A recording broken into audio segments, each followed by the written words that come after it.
Simple. Danny goes to the movies, writes a review. You hear him on the podcast, now you know what he would do. Grab your popcorn and your soda or your healthier snacks. Enjoy the film and just relax. You don't have to do this all alone. Join our community and we'll talk about it, yo.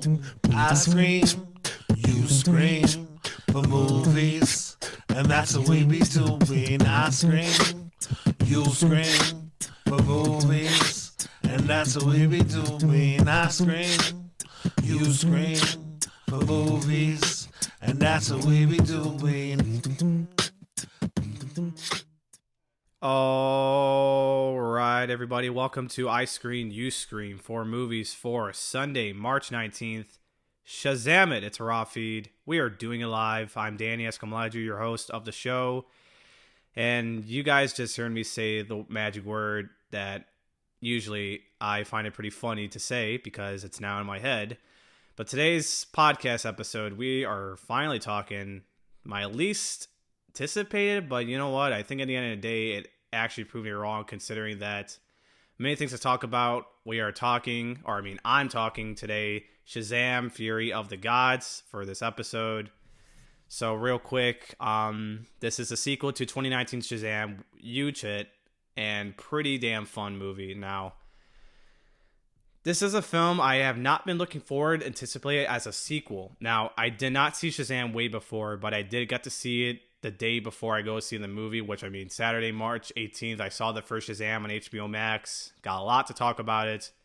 But before then, I didn't see it. I know there was a sequel coming, and they dropped this first trailer around Comic-Con. The marketing of the trailer so far, I wanted to mention, I had my super doubts to this movie, like heavy doubts. Not like I wasn't going to go see it, but I want to go see it to either support it or just see how it is, or, you know. So the reason it didn't pull me in so greatly before was because, like I said, the trailers were completely awful. I just didn't find the tone. I didn't find the vibes. I don't know. I mean, I may not seen Shazam before, so it's just me. But at the same time, Warner Brothers Discovery has not been marketing this efficiently well enough to get people's attention. It may get the people of the fans that loved it, the first one, but generally for those people, it probably didn't, for me, almost didn't turn me on for somehow. Then they just released a second trailer a couple months ago. It may be a little better, but still wasn't there. The music for both these trailers were just horrible, and I felt like they also happened to spoil the climax of this movie with the second trailer, which I wish they didn't. So honestly, Shazam Fury of the Gods was not handled well by the marketing from Warner Bros. Discovery. They really treat this 50% like it's a main big project of the DCU as a sequel.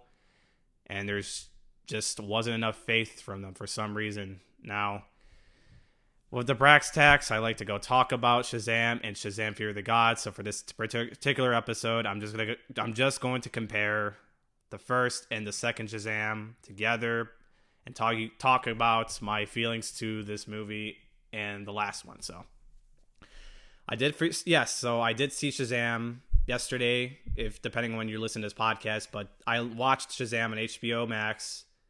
Pretty damn fun, awesome movie.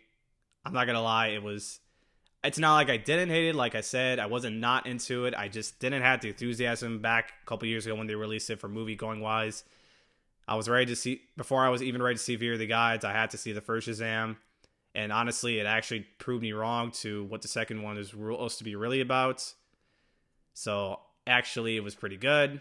I really had a good time watching that one yesterday. It was pretty fun. It was pretty entertaining. It's pretty electrifyingly good. Even for a superhero from DC that no one knows about. It actually was a great hit with the word of mouth. It got high buzz, high reviews. It was a huge hit, and so much to talk about in this first Shazam.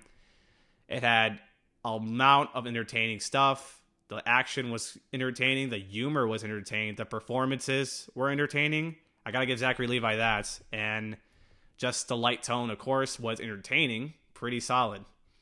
So it really actually packs a punch for what the DCU was going forward with Shazam. And we want to know for sure what it was going into until DC, of course, is resetting, and it's still a mess right now. And I can say the same thing about the sequel. So then Shazam Fury of the Gods. So I got to see it in the big screen on this today, March 19th, again, depending on when you listen to this episode.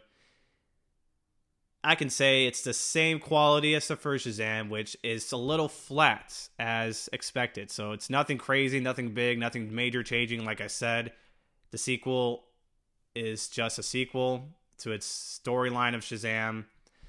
So it's a little different than the first one, but it still packs everything what you can expect from the first movie. If you happen to love the first Shazam, you'll be still expecting the entertainment values, the humor, the action, the performances, the light tone. They're all still there in the sequel, so nothing changes. And I forgot to mention, it is directed by David F. Sandberg. He directed both the first Shazam and the sequel itself. So I gotta give him credit for a great job. He actually made this pretty good and entertaining. So just to compare the two, they both have the same kind of value, which is pretty good. I actually liked it.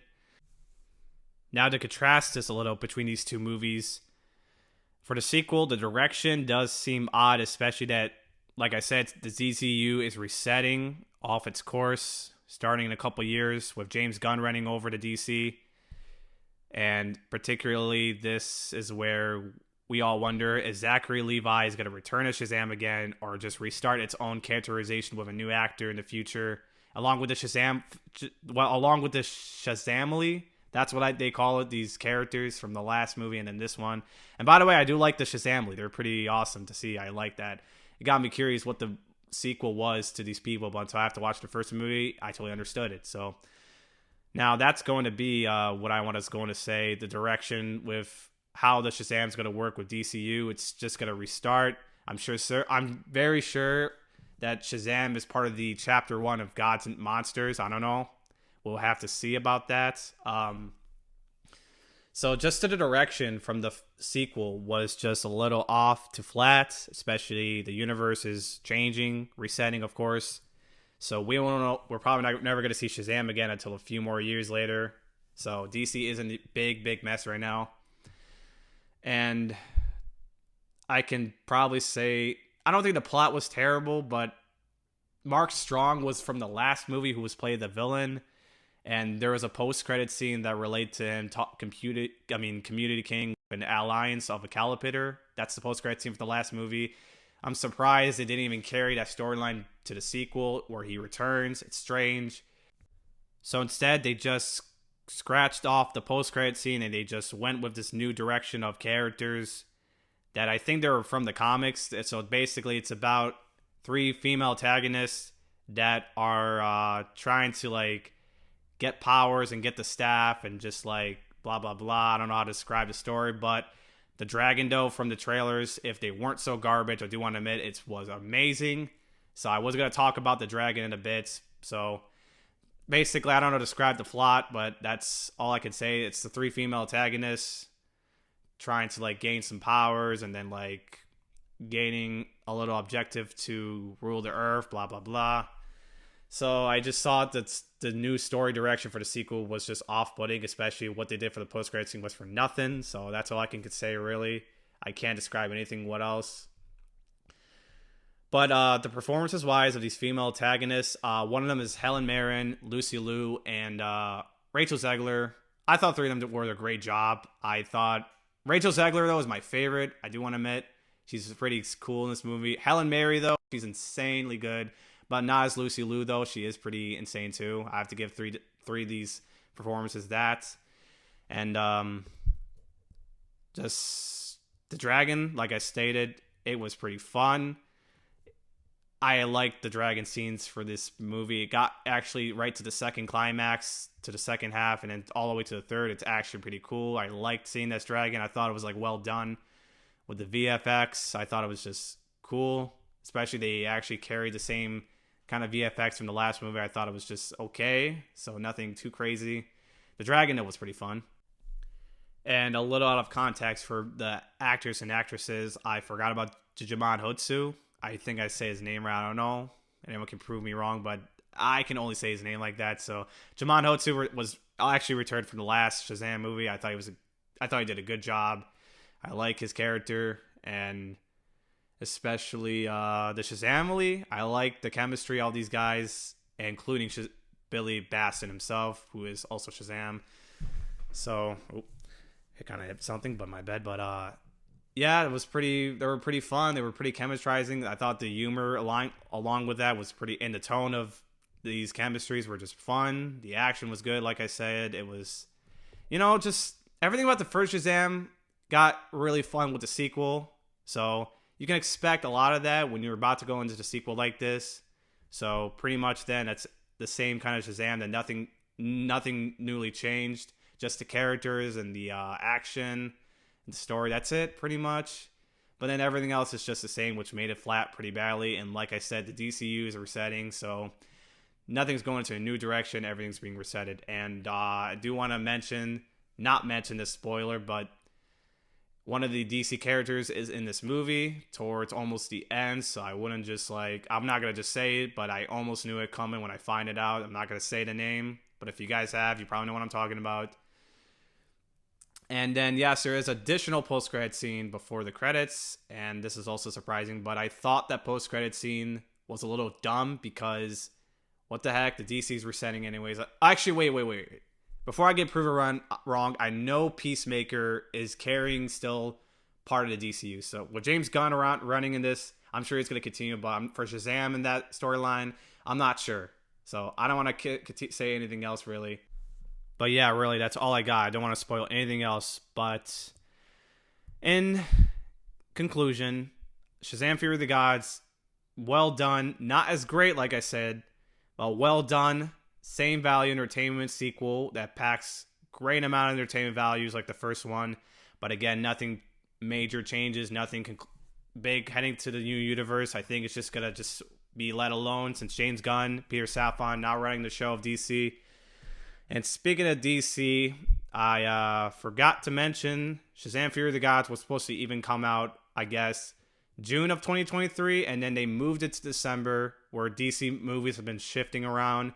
Then all of a sudden, Avatar: The Way of Water bucked a lot of the PLS against Shazam. They had to move it up with Aquaman and move Aquaman out of the March spot and put the Shazam spot on March. And like I said, it's the DC stuff has been mixed around going on, especially with the narrative and especially with how the storytelling works to what happens next and all. It just gets mixed and mixed and mixed. It's just weird like that, especially the VFX and all, the productions they just had the reshoots and everything. But at the moment, I think one movie will actually save the DC movie, and it's actually in a proper start of it because it is the reset of the DCU. What James Gunn said, The Flash. I just have a lot of faith. Even the press screenings, we don't know if it's going to be super good or not. People are saying it's good. A lot of people are saying of the press screenings that this is a good movie. And even James Gunn said himself, it's one of the greatest superheroes ever made. Even as of recently, Tom Cruise just saw The Flash. So a lot of optimism is riding onto this Flash. So we don't know what's going to happen. I'm not going to just talk about anything else, but this is going to be the proper reset, so we will see what happens. Because after that, there's Blue Beetle coming out in August and Aquaman in December. Which is funny, Aquaman should have even came out next after Shazam, because how will this storyline work for what happens next? I don't know. I mean, still things to answer, still answers to find out. So we're not sure. I'm not sure. We comic book fans, moviegoers, audience are not sure what happens. But the next DC film, which is going to carry super much for this universe, is The Flash. So we will see how this goes. So last thing I want to talk about before going into ending this episode and all that. Comic book movies. So it has been a little having fatigues going on, especially that according to what I wanted to mention earlier, like I stated, the trailers for Shazam Fury of the Gods were just awful, which offsets people to not going to see the sequel, which according to box office as of March 19th, the movie was supposed to be projected above 30s, but because of the performances and lack of ticket sales, it made up to $30 million this weekend. Takes the number one spot, but underperforms one of the worst DCEU openings of the weekend.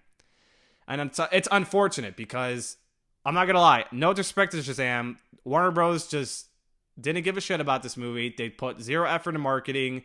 And it really kind of upsets me wondering, do I want to see it fail? Even the trailers were garbage. Like, I just know it was going to happen. It's not like I just hate the movie, like I said. I'm glad this movie proved me wrong, except the trailers. The trailers, look, let me tell you, if you're going to see Shazam, I hope you didn't see the trailers, or if you just think the trailers were garbage, don't watch the trailers again and just go straight to the movie. You'll have a great time with Shazam Fury of the Gods, trust me. But yeah, zero effort in marketings and all that. Warner Bros. Discovery just had issues to marketing budget-wise, and they just didn't put a lot of effort to faith in this movie, which is sad. Because the next week, which I'm super excited to see this movie, just to put this real quick, John Wick Chapter 4, another sequel franchise a lot of people loves, marketed well compared to Shazam. It's going to be a big weekend, and I'm super excited to see this. One of my top 10 most anticipated movies. I'll talk about that in a bit before I end this episode. So comparing to that, Shazam Fury of Gods is probably going to plummet in a few weeks because of John Wick. Then perhaps Dungeons & Dragons, which I've been hearing good buzz about it. And then heading to April, the Super Mario Bros. Movie. So I can just hopefully pray the legs will be super decent to carry on the sequel, especially the word of mouth is super good. Not superb, but super little good. It unfortunately got a B+ cinema score, which for a superhero, it's not pretty good. Comparing to the other Shazam, it had an A. So it was just, the first Shazam was a superb, but Fear of the Gods was a little let down of the word of mouth, but it's still a good movie. So still, I would go catch the movie to be entertained for that if you loved the first Shazam. So comic book movie-wise, it has been falling to fatigues, I wanted to say. Especially the movie we got last month was Ant-Man and the Wasp: Quantumania. And I'm going to be honest, just to put this set real quick, I think I enjoyed Fear of the Gods way more than Quantumania. Because the only thing I love about Quantumania was the character Kang, Jonathan Majors, and what happens next with the Phase 5 with Kang. So that's the only thing I turned up about. It was actually entertaining for that. But Fear of the Gods had a lot of more offers, even though, again, the DCU's resetting, but everything on the whole, light action, performance, and humor, I think it topped way much better than Quantumania. But it's just sad that not a lot of people came out to support Fear of the Gods this weekend, and that's just disappointing. So that's pretty not good, considering everyone loved the first movie. So unfortunately, we will see what happens. It's probably going to mid-flop. I don't know. Even Black Adam flopped a few months ago. Numbers were just unruly true. It did bomb. Didn't make enough to profit. It cost a lot of money to make. And the sequel is about to head to the same territory as that. So comic book fatigue is something we should consider what's going on. Because we won't get another comic book movie until Guardians 3. Which I have faith in James Gunn. I know his superhero movies aren't stupid. Are pretty bad. So Quantumania pretty sucked. Shazam Fury of the Gods doesn't suck, but the fatigue and all has just not been good. So it's just crazy. Comic movies are just now fragile heading to this future, and we can't figure out or wonder what will happen next. Fear of the Gods was not marketed well, and it's just not good. So, and with Marvel, it's just, I think they're just poorly quality made, these movies like that, compared to DC movies like that. But yeah, I have nothing else to talk about with these comic book movies, the performance of Shazam in the coming days, even with a lot of blockbusters. So yeah, that's all I pretty much got for now. So, but yeah, that is gonna, I think I've done it for now. And like I said, Fear of the Gods, jam-packed sequel. Please go see it if you haven't. I'm sure you'll have a good time. So we will see what the performance is going to happen in the next few days, the legs and all. So I won't be talking about this much, but I pray for the best for this movie to have. It even costs much money to make than Black Adam and other Marvel movies, I'll say. But we will see. I just hope the word of mouth will carry the legs. So we will see. But yeah, guys, I think I've done it for now. And that will conclude this review for Fury of the Gods. And to give a heads up, like I said earlier, John Wick Chapter 4, one of my top 10 most anticipated movies, is finally coming out. And to put it this perspective, I will have Ak, who is also the fanboy in my show, and he's been on my show a few dozen times. He will be on the mic with me to talk about John Wick 4. Him and I and his buds are going to go see it. Him and I and me, sorry. Me and him and his buds are going to go see the movie Thursday night, March 23rd. Super excited. I cannot wait. I've been watching the past John Wick movies, jam-packedly good. I'm about to see the third one and then the fourth one. So I'm already on the John Wick, and it's already going to be exciting, especially for the big screen. So can't wait to get optimistic about this movie. And yeah, big episode coming up, guys. You don't want to miss it. But yeah, ladies and gentlemen, follow and subscribe to this podcast if you're enjoying it. And if you want to stick around to wait for John Wick, follow and subscribe to this podcast. Subscribe to me on YouTube if you're listening on this platform, or if you want to support my YouTube channel, hit the like button. Comment your thoughts about Shazam Fury of the Gods and other topics. I also talked about the comic book fatigues and, et cetera, et cetera. Subscribe to the channel. Smash that like button. Smash, smash, smash. Rate and review 5 stars on Apple Podcasts. That's the platform that mostly matters. Follow my social media platforms. Follow my Twitter at ISUS4MPod. Again, that's at ISUS4MPod. Or if you can't actually just spell it correctly or just hear it again, the link for my Twitter will be in the show notes of the episode. Follow my TikTok, just the name I Screen, You Screen for Movies. Same platform, same name. Again, if you just can't able to find it or something, the show notes will have the link, of course. And my email is, of course, open, available to reach me out. It is in the show notes if you guys can't figure out the email, but I will tell you the email, of course. Email me at dscamalaji@gmail.com if you want to share your thoughts on Shazam Fury of the Gods, or what you think of it overall, really, and the box office numbers, especially they came out pretty disappointing. Or if you guys want to share me some comic book fatigues and like all that stuff I'm talking about on this episode. Really, don't be hesitant to email me if you guys want to share something, if you're listening to this episode. And yeah, ladies and gentlemen, I think I've done it for now. I don't think there isn't left to say except till next time. I will Shazam you all later at I Screen, You Scream for Movies. Shazam, nailed it.